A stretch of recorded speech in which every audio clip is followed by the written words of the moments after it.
Hello friends, welcome to the channel.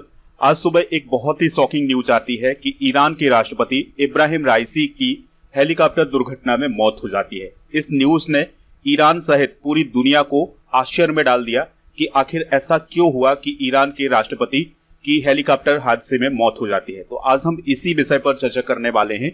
आप video को last तक जरूर देखिएगा। चैनल पर अगर आप पहली बार आए हैं तो सब्सक्राइब कर लें, बेल आइकन जरूर दबा लें। कल शाम को 7 बजे ईरान के मीडिया में ये खबर आती है कि ईरान के राष्ट्रपति इब्राहिम राइसी का हेलीकॉप्टर खो गया है, यानी लापता हो गया है। इसके बाद वहां की मिलिट्री इब्राहिम राइसी को ढूंढने के लिए ऑपरेशन चलाती है। 30 से अधिक टीमें बनाती है उनको ढूंढने के लिए, लेकिन पूरी रात ऑपरेशन चला और उनके हेलीकॉप्टर का कोई भी पता नहीं चला। हेलीकॉप्टर को ढूंढने में इसलिए दिक्कत आ रही थी क्योंकि जिस जगह उनका हेलीकॉप्टर खोया था उस जगह भारी बारिश हो रही थी और इसके अलावा कोहरा भी छाया हुआ था, इसलिए सेना को हेलीकॉप्टर ढूंढने में बहुत ही दिक्कत आ रही थी। यहाँ पर आप विजुअल देख सकते हैं कि किस प्रकार से कोहरा छाया हुआ है और जो वहां की सेना है वो ढूंढने का प्रयास कर रही है हेलीकॉप्टर को, लेकिन पूरी रात ये ऑपरेशन चला, फिर भी कोई न्यूज नहीं मिली। यहाँ पर आप उस हेलीकॉप्टर को देख सकते हैं जिसमें इब्राहिम राइसी सवार थे। तो इसी हेलीकॉप्टर के क्रैश हो जाने के बाद इब्राहिम राइसी की मौत हो जाती है।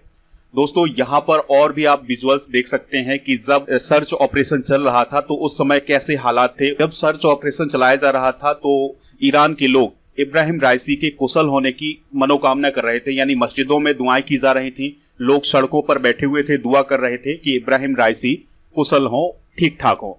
लेकिन सुबह एक न्यूज आती है कि इब्राहिम राइसी का हेलीकॉप्टर क्रैश हो गया है और उनकी मौत हो गई है। और मीडिया में कुछ इस प्रकार के विजुअल्स आने लगते हैं जिसमें उनके हेलीकॉप्टर के कुछ टुकड़े दिखाई देते हैं। देखिए, आप यहाँ पर देख सकते हैं ये टुकड़े हैं और ये पूरा जो हेलीकॉप्टर है ये जल करके खाक हो गया है। ये छोटा सा टुकड़ा बचा हुआ है। इस न्यूज के सामने आने के बाद ईरान सहित पूरी दुनिया में शोक की लहर फैल गई है। यहाँ पर आप देख सकते हैं कि प्राइम मिनिस्टर मोदी जी ने भी ट्वीट किया है और इस घटना पर शोक व्यक्त किया है। उन्होंने कहा है कि राइसी की अचानक मौत से स्तब्ध हूँ। उन्होंने भारत ईरान के द्विपक्षीय रिश्तों को आगे बढ़ाने में अहम भूमिका निभाई। उनके परिवार और ईरान के लोगों के प्रति मेरी संवेदनाएं हैं। भारत इस मुश्किल घड़ी में ईरान के साथ खड़ा है। तो ये कहा है प्राइम मिनिस्टर मोदी जी ने। इसके अलावा विदेश मंत्री एस जयशंकर जी ने भी इस घटना पर शोक व्यक्त किया है और उन्होंने कहा है कि मैंने जनवरी में ही उनसे मुलाकात की थी। हादसे की खबर से बेहद दुखी हूँ। उनके परिवार के प्रति मैं संवेदनाएं व्यक्त करता हूँ। तो ये कहा है एस जयशंकर जी ने। दोस्तों, जनवरी 2024 में एस जयशंकर जी ने ईरान की यात्रा की थी और इब्राहिम राइसी से भी मुलाकात की थी। तो उसी घटना का उन्होंने इस ट्वीट में जिक्र किया है। दोस्तों, अब हम इब्राहिम राइसी की मौत की पहले की घटना को डिस्कस करते हैं कि जब उनकी मौत होती है उससे पहले वो किस कार्यक्रम में शामिल हुए थे। देखिए दोस्तों, ये है ईरान और ये है उसका पड़ोसी देश अजरबैजान। तो ईरान और अजरबैजान के बेहद ही अच्छे रिश्ते हैं, बहुत अच्छे रिश्ते हैं दोनों देशों के बीच में। तो दोनों देशों ने मिलकर के एक बांध बनाया हुआ है अरास नदी पर और इस बांध का नाम है किज कलासी बांध। यहाँ पर आप देख सकते हैं ये है किज कलासी बांध।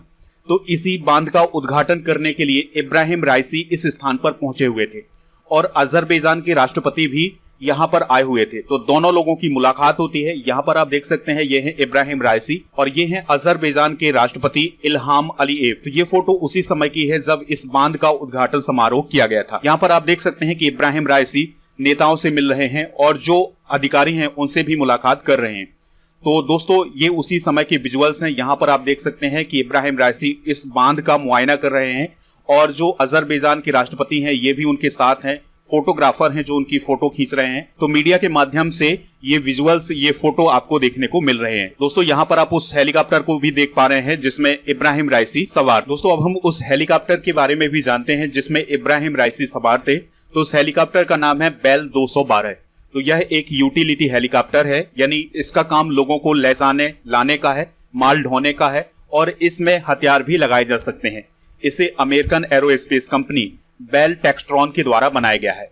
दोस्तों, इसमें बैठने की कैपेसिटी है 15, यानी कि क्रू सहित इसमें 15 लोग बैठ सकते हैं। तो यह एक मीडियम साइज हेलीकॉप्टर था जिसमें इब्राहिम राइसी सवार थे। दोस्तों, इस घटना में राष्ट्रपति इब्राहिम राइसी के अलावा कई बड़े नेताओं की भी मौत हुई है।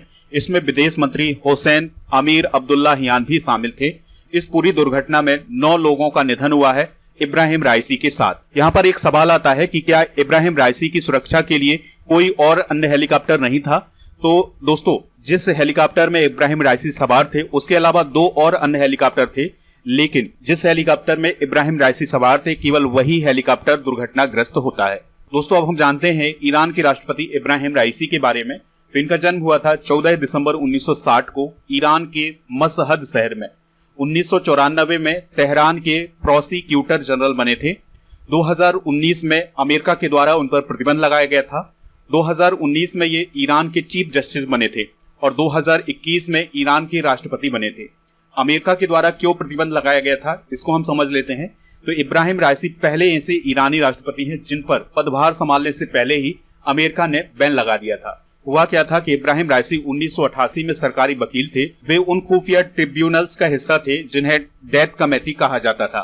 तब उन्होंने 5000 राजनेताओं को देशद्रोही साबित कर दिया था और इन सभी को फांसी की सजा सुनाई थी। इस घटना के बाद अमेरिका ने इब्राहिम राइसी पर बैन लगा दिया था। दोस्तों अब हम जानते हैं कि ईरान में राष्ट्रपति की मौत के बाद कैसे वहां का कामकाज चलेगा। सबसे पहले हम ईरान की सरकार का स्ट्रक्चर समझ लेते हैं। तो ईरान की सरकार में सबसे बड़ा पद होता है सुप्रीम लीडर का। तो वर्तमान में अयातुल्लाह अली खामेनेई ईरान के सुप्रीम लीडर हैं। फिर उनसे नीचे होते हैं president, judiciary, parliament, guardian council और आर्म फोर्सेस। तो दोस्तों यहाँ पर आपको समझना है कि ईरान के राष्ट्रपति को सरकार का हेड कहा जाता है, यानी सरकार का मुखिया होता है राष्ट्रपति और सुप्रीम लीडर को हेड ऑफ द स्टेट कहा जाता है। अगर ईरान के राष्ट्रपति की अचानक मौत होती है तो ईरान का संविधान ये कहता है कि उपराष्ट्रपति को ये पद सौंप दिया जाएगा, यानी कि राष्ट्रपति के काम अब कौन करेगा, उपराष्ट्रपति करेगा। तो वर्तमान में ईरान के उपराष्ट्रपति हैं मोहम्मद मुखबेर। यहाँ पर आप देख सकते हैं ये हैं मोहम्मद मुखबेर। तो ये ईरान के उपराष्ट्रपति हैं और अब ये ईरान के राष्ट्रपति के कार्यभार को संभालेंगे और अगले 50 दिनों के अंदर ईरान में चुनाव भी करवाए जाएंगे। तो ये व्यवस्था होने वाली है आने वाले समय में। दोस्तों अब हम जानते हैं कि ईरान अभी हाल ही में चर्चा में क्यों रहा है। तो इजराइल ने ईरान के दूतावास पर हमला किया था। तो ईरान का वाणिज्य दूतावास था सीरिया में और सीरिया में इजराइल ने मिसाइल से हमला किया था वाणिज्य दूतावास पर, जिसमें ईरान के कुछ अधिकारी मारे गए थे। दोस्तों इसके बाद ईरान ने इजराइल पर 200 से अधिक ड्रोन और मिसाइलें दागी थी। तो इस कारण ईरान चर्चा का विषय रहा है। इसके अलावा दोस्तों भारत से क्या रिलेशन रहा है ईरान का, तो अभी हाल ही में 2-3 दिन पहले ही एक न्यूज आई थी कि जो ईरान का चाबहार बंदरगाह है ये भारत ने 10 साल के लिए लीज पर ले लिया है। तो ये चाबहार बंदरगाह यहाँ पर आप देख सकते हैं, ये है चाबहार बंदरगाह, ये है ईरान। तो ये बंदरगाह भारत ने 10 साल के लिए लीज पर ले लिया है। इसके लिए भारत और ईरान के बीच में एग्रीमेंट भी हुआ है। इस बंदरगाह के माध्यम से भारत अफगानिस्तान तक आसानी से पहुंच सकता है। इसके अलावा भारत की पहुंच रूस तक आसानी से हो सकती है और जो यूरोप महाद्वीप है वहां तक भी भारत आसानी से पहुंच सकता है। तो इसके लिए अभी भारत और ईरान के बीच में चाबहार पोर्ट को लेकर के एक समझौता हुआ है। देखिए यहाँ पर चाबहार पोर्ट के क्या क्या फायदे हो सकते हैं। यहाँ पर आप देख सकते हैं भारत की पहुंच यूरोप महाद्वीप और सेंट्रल और एशिया के महत्वपूर्ण भागों तक हो सकती है। दोस्तों इसके अलावा कुछ समय पहले ईरान ने भारतीयों को बिना वीजा एंट्री देने का भी फैसला किया था, यानी वीजा फ्री यात्रा करने की भी सुविधा प्रदान की थी ईरान की। तो ये रिलेशन रहे हैं भारत और ईरान के। ईरान की बेसिक जानकारी भी डिस्कस कर लेते हैं। तो ईरान की कैपिटल क्या है, तेहरान, और यहाँ पर जो करेंसी चलती है वो चलती है ईरानियन रियाल। ईरान का प्राचीन नाम क्या है, फारस। आपको याद रखना है कि ईरान दुनिया का सबसे बड़ा शिया मुस्लिम देश है। तो मुस्लिम की 2 शाखाएं होती है, इसमें शिया मुस्लिम होते हैं और सुन्नी मुस्लिम होते हैं। तो जो ईरान है ये एक शिया मुस्लिम देश है। दोस्तों ईरान की कैस्पियन सागर और हिंद महासागर दोनों से सीमा लगती है। तो कैस्पियन सागर और हिंद महासागर से अपनी सीमा साझा करने वाला दुनिया का एकमात्र देश कौन है, ईरान। यहाँ पर आप देख सकते हैं ये है कैस्पियन सागर और ये है हिंद महासागर। तो ईरान की सीमा इन दोनों से लगती है। ईरान के पड़ोसी देशों की अगर हम बात करें तो इसमें तुर्कमेनिस्तान, अफगानिस्तान और पाकिस्तान है। इसके अलावा इसकी सीमा इराक, टर्की, आर्मेनिया और अजरबैजान से दुनिया के मैप में आप ईरान को देख सकते हैं, ये है ईरान। और अगर हम भारत की लोकेशन देखें तो ये है भारत और ये है ईरान। अब आपके लिए एक क्वेश्चन है जिसका आंसर कमेंट बॉक्स में देना है। आपको बताना है ईरान की करेंसी क्या है। जो भी इसका राइट आंसर हो कमेंट बॉक्स में जरूर बताइएगा।